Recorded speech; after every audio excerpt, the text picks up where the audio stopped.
আসসালামু আলাইকুম।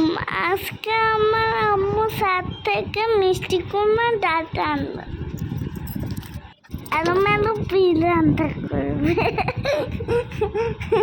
এটা আমাদের মিষ্টি কুমড়া গাছ। মা গাছের ডাটা কাটতেছে। ভালো, ছাদের মধ্যে সবজি লাগানো ভালো। নিজের গাছে টাটকা সবজি খাওয়া যায়। ডামের মধ্যে বেজি ফুল আর আল্লাহ গাছটা পানে ফুল। গাছের মধ্যে সুন্দর সুন্দর ফুল হয়েছে।